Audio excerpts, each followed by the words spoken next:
Good morning. Good morning. Let's see, Joseph City and Holbrook, I need you guys to adjust your cameras so I can see more than the top of your head. Perfect, Holbrook. Anybody there in Joseph City? Oh, there we go. Now I see nobody perfectly.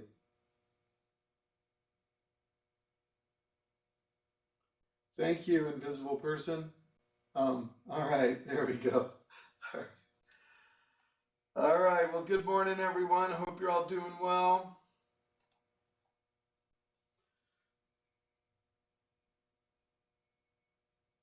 Okay. All right, so we got everybody there in Joseph City and Holbrook. Who's missing in Winslow? Brooke, Taylor, and Shandon. Brooke, Taylor, and Shannon. Thank you.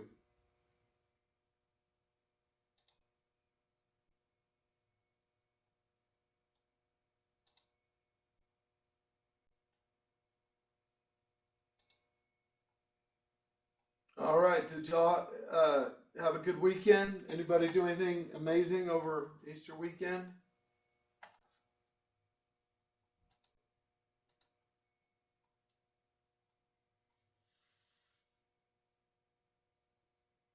No?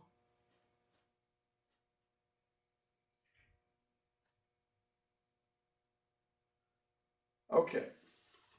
Well, so let me kind of give you the plan for this week is so we're in the middle of chapter 11.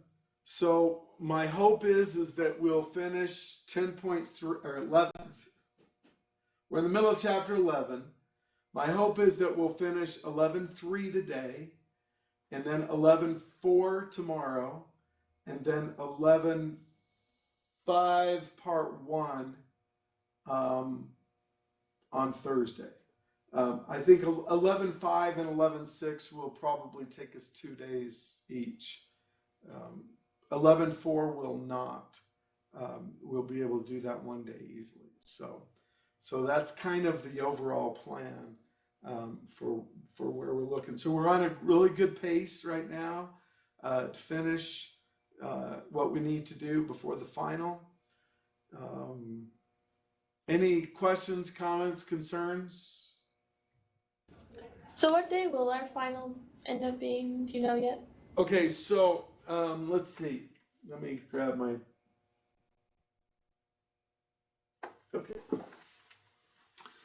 So right now, so tentatively, what I've got planned is the 8th and the 9th of May, and so those are our last day. If I'm building the final, if I feel like we need a third day, I might throw in. I might make it the 7th, 8th, and 9th. And then what we would do is what I'm hoping is like on the 6th, we would have like a review day. So that would be on the Monday, have a review day, and then the rest of the week, the Tuesday, Wednesday, and Thursday, have the final.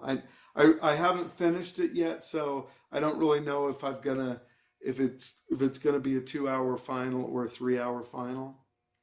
So we'll just kind of see. I'm kind of looking at some different finals that I've given in the past and how well students did. You know, if they did better when I made it a 3-hour final, then I might do that. Or if they did better at a 2-hour final, I might go that way. So I'm just kind of looking at that as I'm building the final. But that's kind of the general thing. So we'll be covering chapter 11 this week and next week, and then we'll have the last week will be no new material, just review, and then the final. That's kind of the plan anyway. Okay. Let's see. So is anybody? No one has to worry about AZ merit testing this week, right? Are we all good with that? None of that nonsense, because you're in this class, so you don't have to do the math. So yet another benefit of taking the Talon classes. So At least that's, anyway. All right. Well, let's go ahead and get started. Like I say, so we're going to do 11.3 today. I haven't, so I'm hoping, I've got 11.4 and 11.5 ready to send out to the Talon Lab Age, but I'm actually going to try to finish up 11.6 and then send all three of them, hopefully this afternoon or tomorrow morning. Okay. So, all right. Well, let's get back to where we were. So this is where we were in 11.3. We're on practice 2B. And we had only got through about, about half of it, where we were trying to find the formula for the nth term. And the two pieces of information that we need to have before we can do the formula for a geometric series is we need to have the R, the common ratio, and we need to find a sub 1. Okay? So we had gotten through the ways to find R. So given the fifth term and the second term times R cubed would give you the fifth term, because you have to multiply by R 3 times, because 5 minus 2 is 3. So we went through the algebra and we got R was negative 1/3. Okay? I think that's about where we were when we got cut off. So was there any questions up to that point? All right, so next what we have to find is a sub 1. Now, to go from a sub 1 to a sub 2, you multiply by R. So, to go from a sub 2 back to a sub 1, what would you guess you do? Divide by R. You divide by R. So you're going to take the negative 18 and divide by, so negative 18, we're going to divide by R. So a sub 1 times R is a sub 2. So if we take negative 18 and divide by negative 1/3, that's going to get us the a sub 1. Well, dividing by a negative 1/3 is the same as multiplying by negative 3. And so we multiply and we get 54. So our a sub 1 is 54. All right. Any questions on that part? All right. So now to write the nth term, the formula is it's a sub 1 times R to the n minus 1. So a sub n then would be 54 times negative 1/3 to the n minus 1 power. So that's the final answer. That's the formula that we're looking for.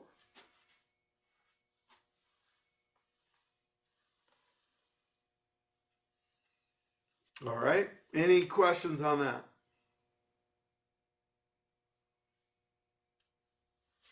Okay. All right. Well, next I want to show you a little calculator trick on how to do this on the calculator. So a calculator may be used to generate a geometric sequence using the following steps. So if you have your a sub 1, whatever number that is, you just type it in and press enter. All right. Then you can do you want the last answer times whatever your R is.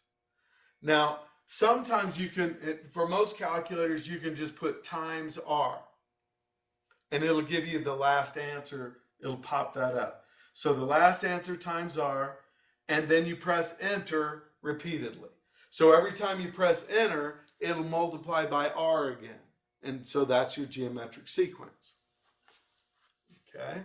So, for example, let's say it says write the first 5 terms of the geometric sequence with the first term of 4 and a common ratio of 1/4. So we start with the 4 and just press enter. And then when I do times 1/4, it'll pop up the last answer, and then I press enter.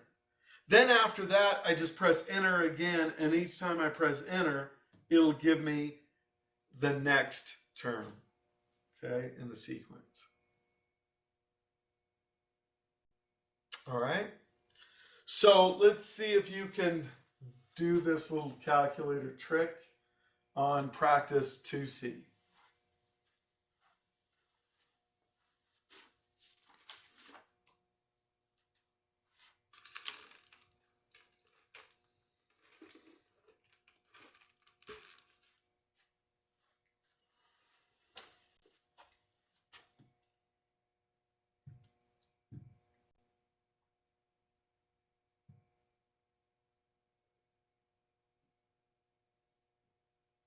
All right, so Junior, when you got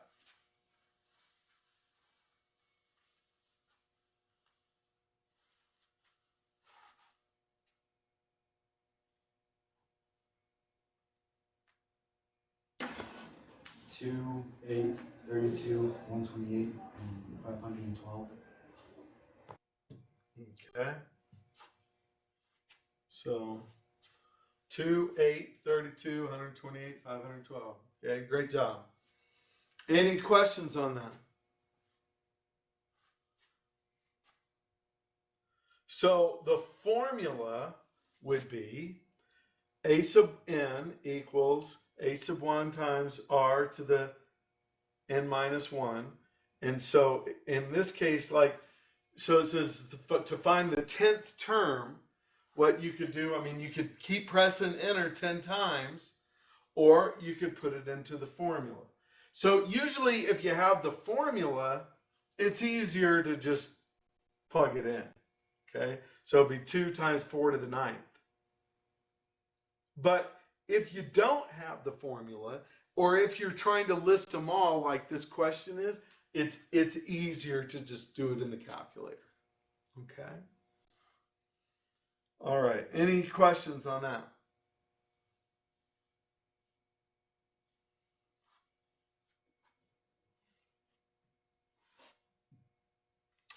All right, so if you know the nth term of a geometric sequence, you can find the next term, the n plus 1 term, by multiplying by r. So a sub n plus 1 is r times a sub n. So you multiply by r to go to the next term, you divide by r to go to the previous term.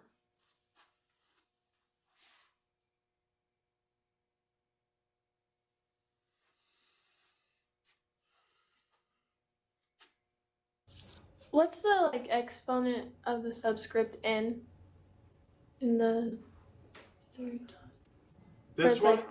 RA and then subscript n to the what? Oh, that's r a sub n.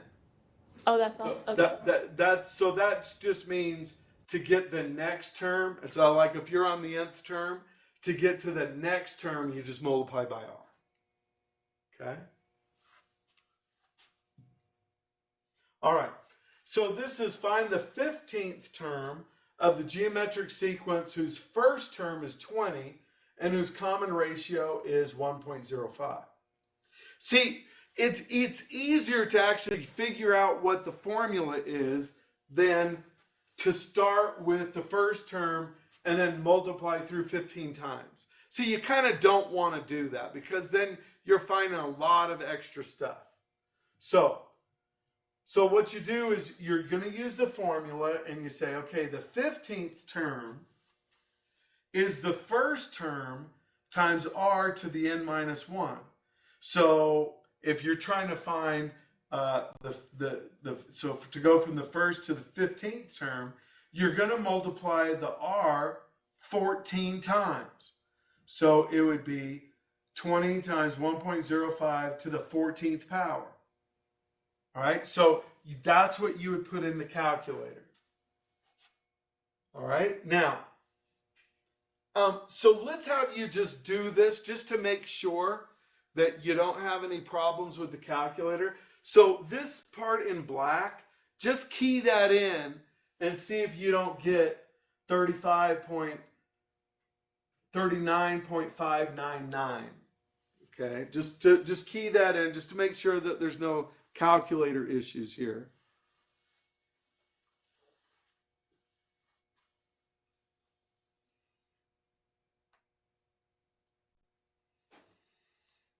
All right, any problems with the calculator? All right, So let's see if you can kind of follow that example and do practice 2D. So find the 9th term of the geometric sequence whose first term is 4 and whose common ratio is 1/2.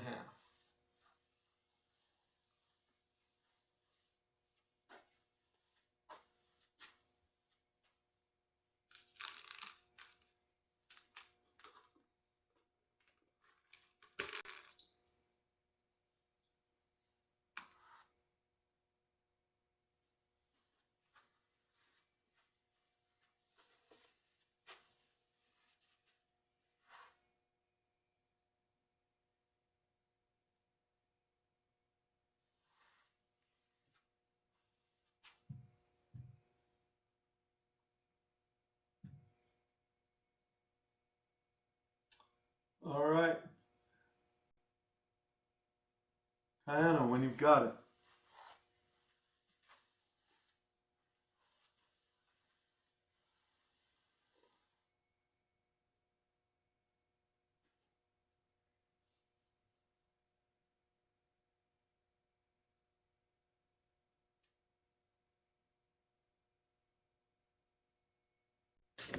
And 0.0156.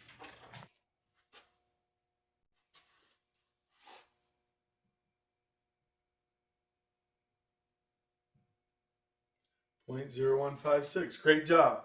Now, if you left it as a fraction, that would be 1/64. Okay. So either way is good. All right. Any questions on that? Anyone having trouble? All right. Good.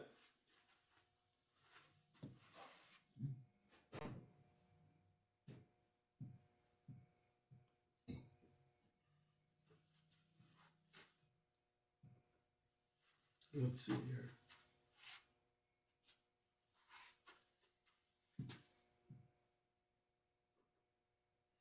Okay, next, the sum of a finite geometric sequence. So kind of the last two big ideas is adding up a geometric sequence. Okay, so there's a formula when you have a finite geometric sequence. Now, so this is where you're adding up like the first 5 terms or the first 10 terms. Okay. And so this is the formula. You have the first term. So this is just the geometric sequence. This is the formula. The S sub n is the first term times 1 minus R sub n over 1 minus R.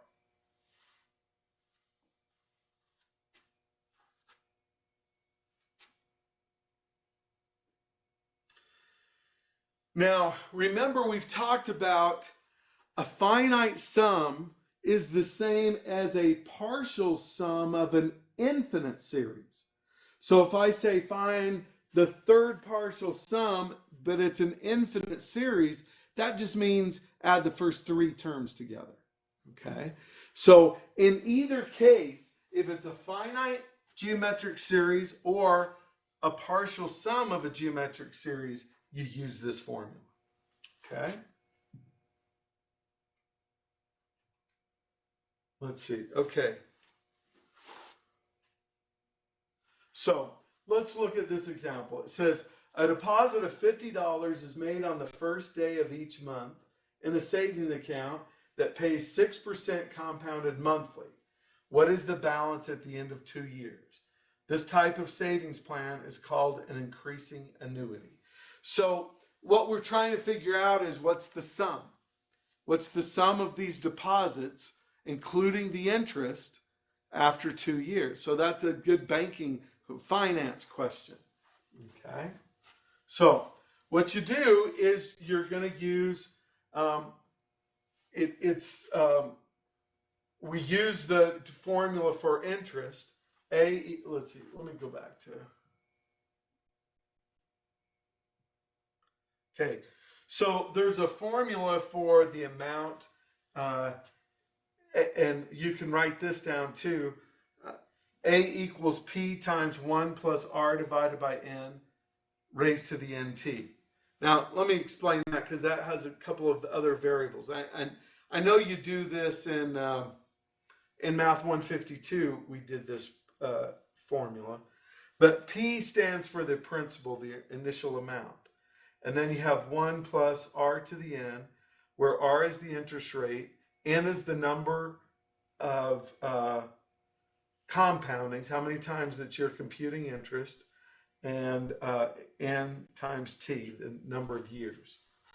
Okay, so it says the first deposit will gain interest for the whole time.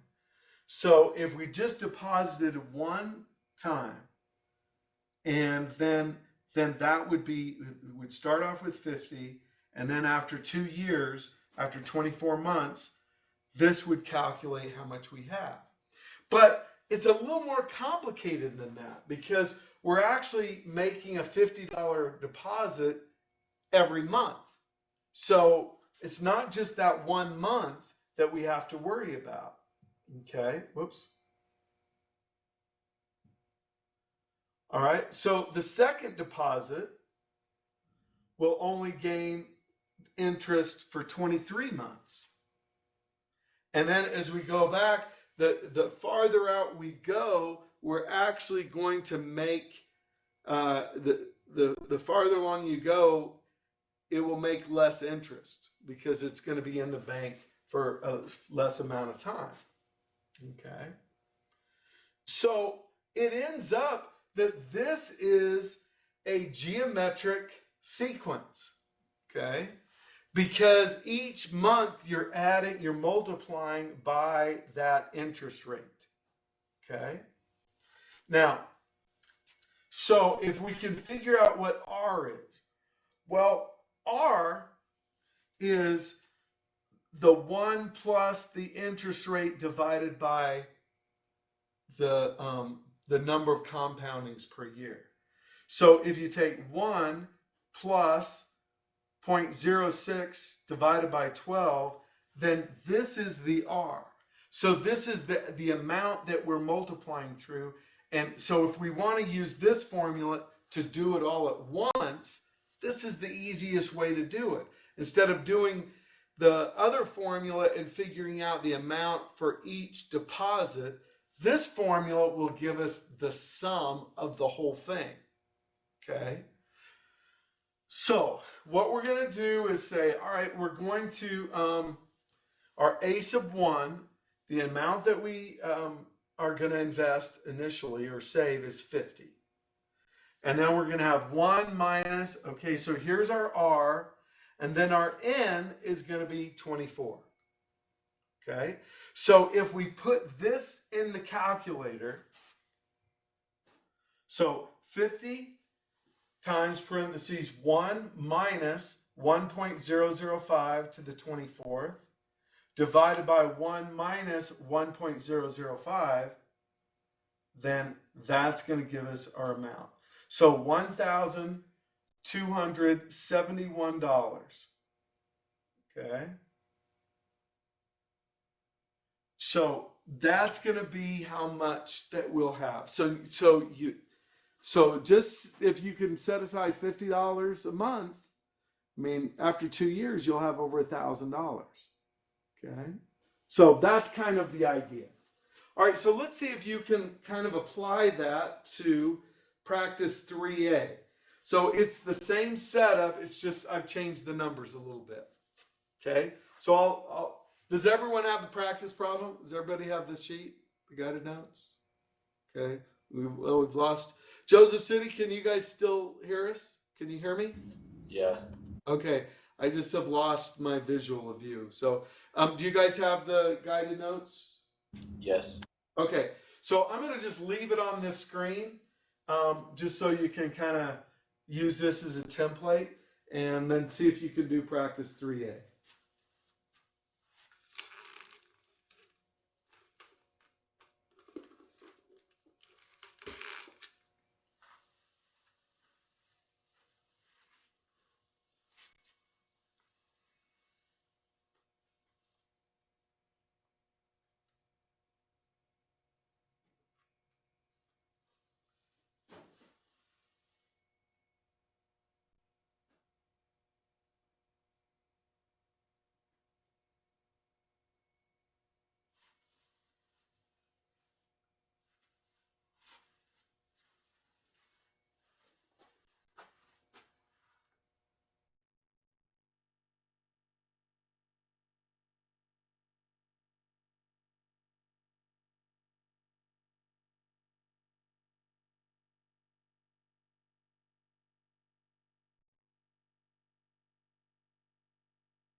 All right, so Andrew, what do you have?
I'm not sure.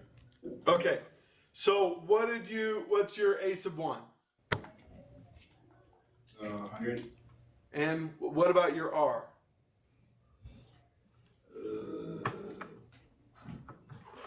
That's right. Okay, so I intentionally gave you the same percentage so that the R would be the same. So what you do to compute R is it's 1 plus the percentage rate divided by 12. So it ends up being 1.005. So use that for your R.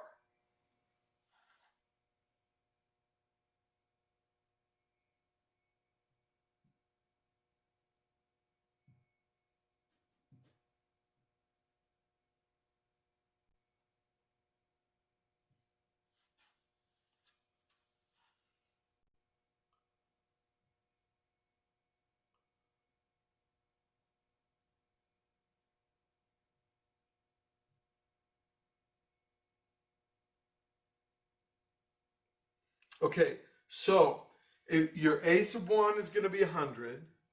The N is 48. No, so one common mistake that students make on this is that they want to do N as 4 because for 4 years. Okay, but N is the number of times that the interest is compounded. So if it's compounded monthly for 4 years, then your N is going to be 48. So ace of one is 100, N is 48, and the R is 1.005. All right? So if you put that in your calculator, or you put that in the formula, whoops.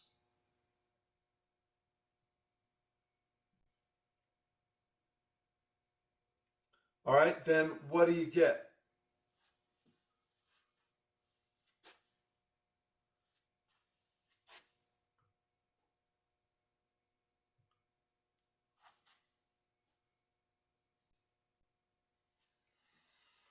Okay, you should have got one of these answers here. $5,436.83 or $5,409.78. Okay. Now, why are there two possible answers? Well, because some people, when they talk about finding the balance after 4 years, they don't see it. The way I would interpret that problem is that it's 4 years from the day you make the first payment. Okay, that's how I would think about it. But the book and some other things I've talked about seen in finance is that they want you to make payments for 4 years, and then how much do you have at the end of that 48th month? So it's like they want you to add in another month of interest. So that's why there's two answers, and I wouldn't put both of them. I wouldn't put both of them on a quiz or something. It's just kind of how you interpret it, the question. But did anyone not get one of those answers? So what I'm saying is I would accept either one. Yes, sir. I'm confused. How did you get 12? How did I get 12? Okay, so right here. Yeah. So to in the when you're computing the interest, see this 6% is the interest. That's an annual interest rate. And so to calculate how much interest that you're going to make in a month, you have to divide it by 12. So it's the rate divided by the number of times it's compounded. Okay? So that's why you do divided by 12. So if it was compounded, let's say monthly, it's compounded monthly. Let's say if it's compounded quarterly, you would divide by 4. Or if it's compounded daily, you would divide by 365. Okay? So thank you for that question. Any other questions? Okay. Now, another way that you can do this same problem is you could think of this as a geometric sequence. Okay? So you could think of this as, every month from the first month to the 48th month, you're going to take the $100 deposit, and then this is the interest that you're going to make. 1.005 raised to the n. And where n goes from 1 to 48. And so the first one is, it's kind of backwards in a way though, because when n is 1, that's the interest that you're going to make on the last month. It's just one for 1 month. And then when n goes to 48, that's the interest that you're going to make for 48 months. So it's chronologically, it's a little backwards, but this will also give you the correct answer. So instead of using that finance formula, you can just treat it as a summation. Okay? So different people like different things. Okay?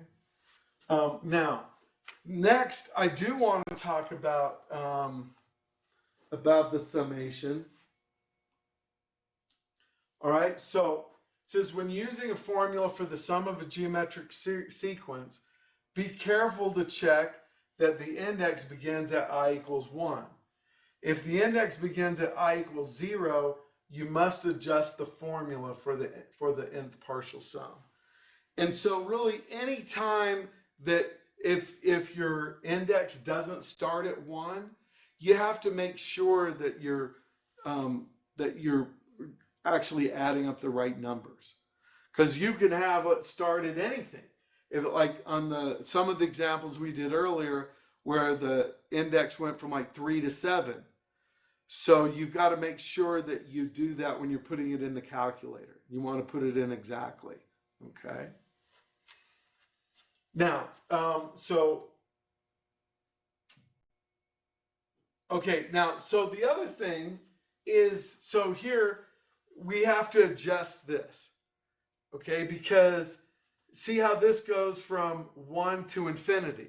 And remember I told you that the summations that go to infinity, you cannot put those in your calculator.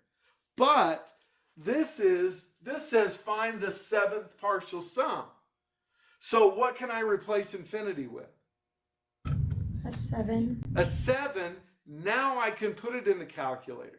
So it's just a slight little adjustment there. But now go ahead and put that in your calculator and see what you get. So again, you can't put it in how it is with the infinity. You have to change that to a 7. Now, if anybody's forgot how to do the summations in the calculator, just let me know. We'll go through that again.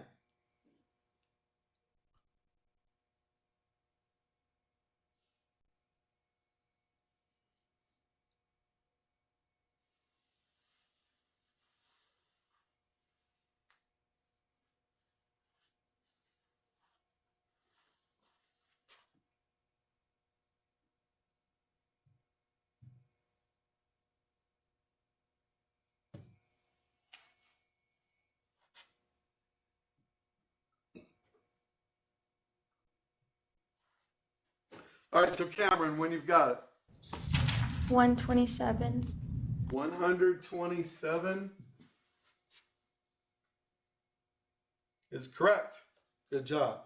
So you could use the formula that I gave you, or just putting it in the calculator is the easy way to do it. Okay? All right, any questions on that one? Okay, good.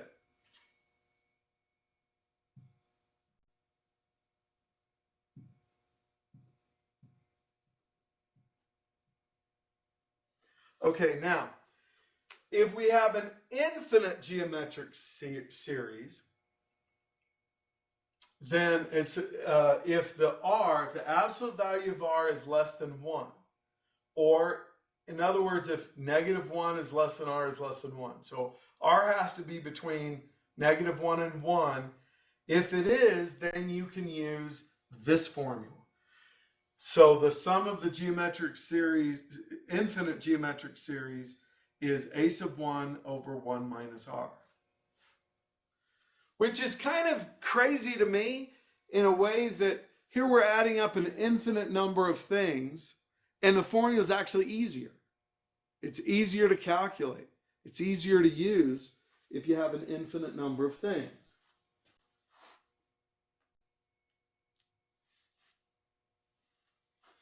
If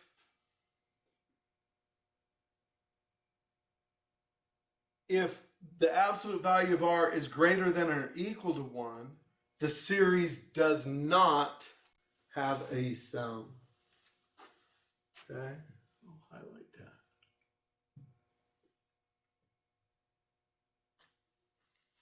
Okay, because it goes to infinity or negative infinity. Now, once again, it really is fascinating to me that we're adding up an infinite number of things. Now, your calculator can't even do this, because when you have an infinity symbol up there, you can't put it in your calculator. So you've got to use this formula. But your calculator can't add an infinite number of things, but you actually can. And but this always used to kind of boggle myself when I was a student, or as I've started teaching. And I want to give you a couple of examples of how you can add up an infinite number of things. Okay, all right. The first example is one that used to just drive my kids crazy. But when my wife is a great cook, and let's say that she made a cake, we have one cake. And sometimes, especially when we get to the end of the cake, they're always, when they were teenage boys, they'd always, fight over who got the last piece of cake. And so, as a wise parent, I would tell them, and as a mathematician, I would say, look, if you always just took half of what's left, then there would always be cake for everybody. Right? If you didn't take the last piece, but you just took half of the last piece, then theoretically there would be infinite cake. Now, at some point, you have to have an exceedingly sharp knife to cut the cake molecules. Okay, I get that. But theoretically, the cake could last forever. And so here's kind of how I would explain it. Say, look, your first piece is half the cake. So that's your a sub 1. So it's like your a sub 1 is 1/2. Well, your r, you're cutting half the cake each time. So your r is 1/2. So if I plug it into this formula, see 1/2 over 1 minus 1/2, well, that's 1/2 divided by 1/2, which is 1 cake. So the total is 1. So you'd always have cake. You could cut it in half each time. All right, well, my kids hated that. They hated that example. So let me give you another example. All right, this is actually a math joke. All right, so let's see if if you think it's funny. Okay, so the joke goes like this. An infinite number of mathematicians walk into a bar. And they go to the bartender, and the first one says, I'll have a root beer. You're underage. So first one orders a root beer. The second one says, I'll have half of what he had. And the third mathematician says, I'll have half of what he had, pointing to the one in front. And so this infinite number of mathematicians going through, and each one says, I'll have half of what he had. Now, the bartender, who also happens to be a mathematician, pours 2 root beers. That's the joke. That's the funny part. You're supposed to laugh now. Okay? Well, why is it funny for a mathematician? Well, because, see, the first mathematician, that's like your a sub 1. And he orders 1 root beer. So that's your a sub 1. The R, they come through and they say, I'll have half of what he had, or what she had, or whatever. So the R, once again, is a half. So a sub 1 over 1 minus R. Well, that's 1 divided by a half, and dividing by a half is the same as multiplying by 2. So the bartender pours 2 drinks. Ha ha ha. All right. So anyway, I know that's a tough one. But that, it goes to show that even though you have an infinite number of people ordering an infinite number of drinks, it has a finite sum. And that's the part that you have to wrap your brain around. Okay? That's the part that I know as me as a student, I always thought, well, if you're adding an infinite number of things, you should get infinity. But you don't. You get a finite sum. To me, it just kind of goes to show that really we don't understand infinity that well anyway. So going back to that, can you only add like a infinite number of things? Like if in all your examples is like you were dividing things in half, like that makes sense. But if you're multiplying those things, it's not possible. So the R that you're multiplying by each time has to be between -1 and 1. Oh, okay. Yeah. So like a half, a third, a fourth, or whatever. Okay. So only when it's like dividing, it works. Yeah, exactly. So because if you're multiplying by a number bigger than 1, then yeah, it'll keep getting bigger and it'll go to infinity. Okay. So great question. Now this is an example of where art is used to really explain mathematics.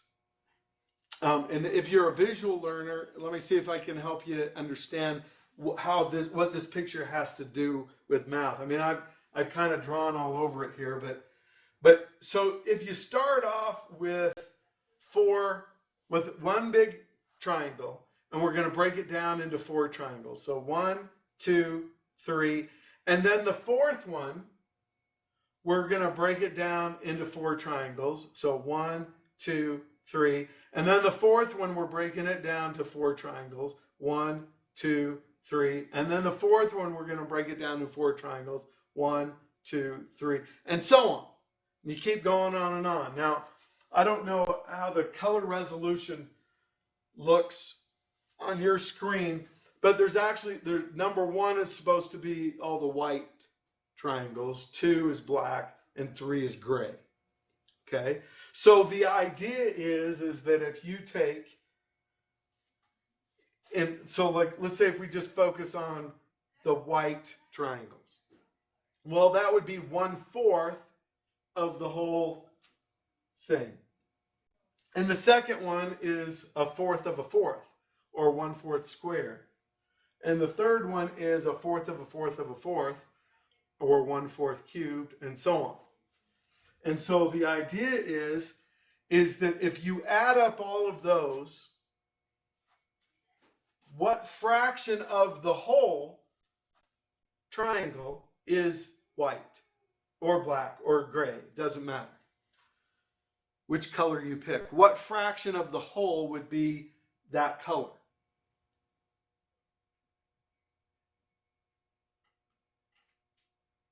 What fraction of all of the triangle is black?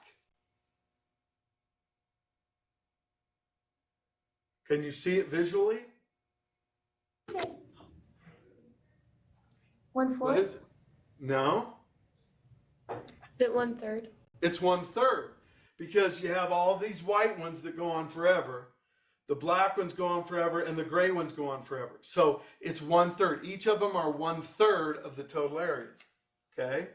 So if we say then, just kind of making the equation, so 1/4 plus a 4th squared plus a 4th cubed plus and on forever is equal to 1/3.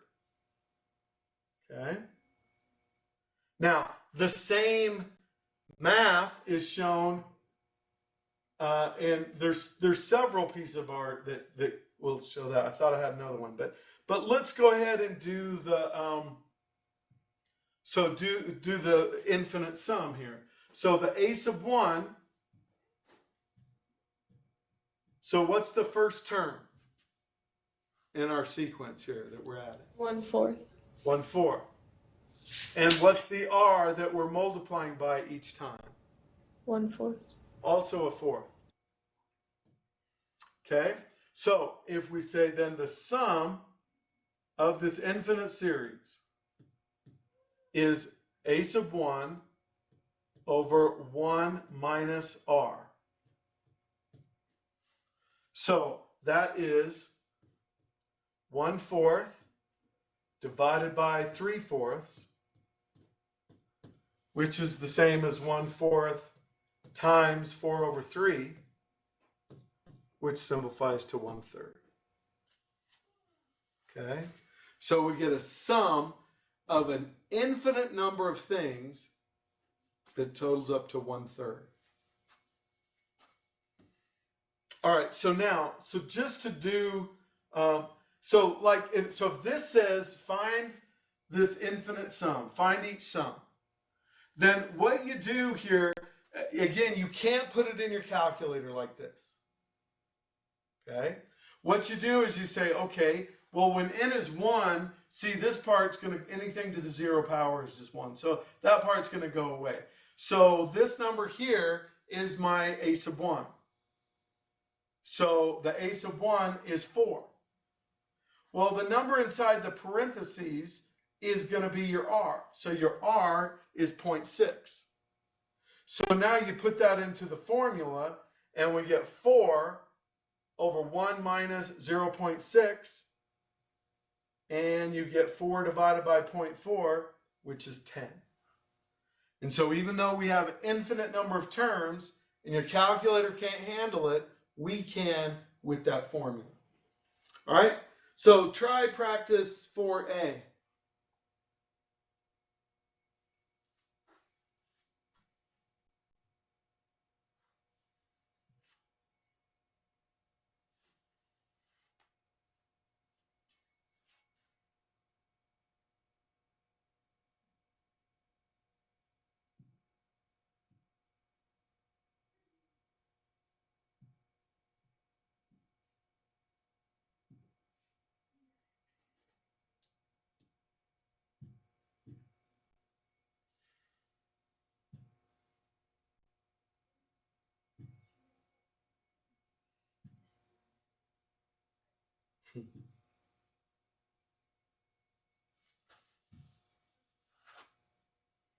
All right, so Jordan, what do you have? 10. You have 10. 10 is correct. Good job. So you get 5 over 1 minus a half, which simplifies to 10. All right, any questions on that? So another type of problem that is really the same idea, but it looks very differently, is a problem like this, where it says find the sum. 3 plus 0.03 plus 0.03 and forever. Okay? Well, because each time, you're multiplying to move the decimal, you multiply by a tenth to move the decimal to the right. So this is actually a geometric series. And because of the dot, dot, dot, it goes on forever. So here we can say a sub 1 is 3, the r is 0.1, and just put it into that same formula. So we get 3 over 1 minus 0.1, so 3 over 0.9, and so the sum is 30/9. That's the exact value, okay? The exact infinite sum. All right, so see if you can do practice 4B.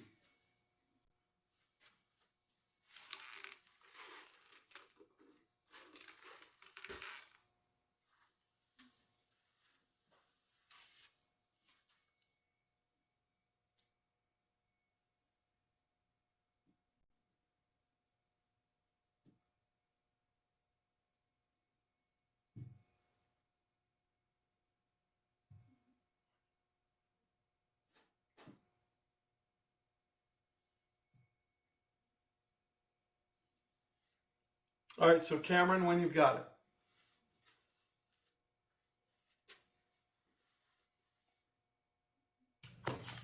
2/9. 2/9. That's correct. Okay? Because your a sub 1 is 0.2.